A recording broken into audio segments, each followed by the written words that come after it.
Focus, as you probably know, is one of the keys to becoming extremely productive. But there are actually two sides or two parts to focus, and it's really important to actually understand what they both are and why they're important, how to work on them, how to improve them.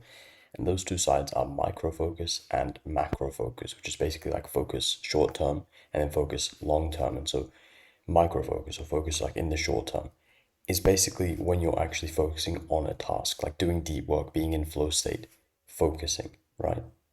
And basically, you really need to work on getting extremely good at that so you can actually do deep work and actually get things done day to day or even, each hour or each minute.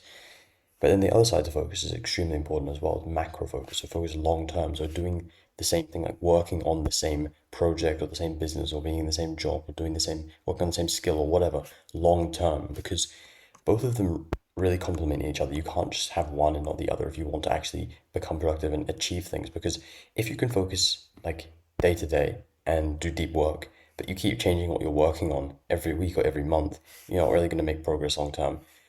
But if you can't really focus, sorry, if you can focus on the same thing, like you're doing the same thing for years straight, but you can't actually focus on doing work on it consistently every day that's actually very focused, you're not going to make progress either. So you really do need both. And so it's important to actually look at how you can improve each of them and basically work on sticking to the same thing long term while also then doing deep work on it and increasing the amount of deep work you're doing on it daily. So you're training the skill of focus while also sticking to it long term, probably tracking it on a habit tracker.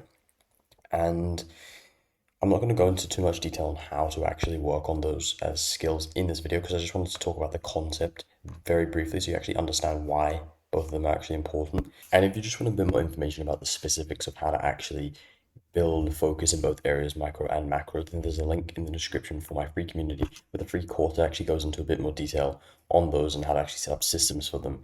But if you don't want to do that, completely fine. Have an amazing rest of your day.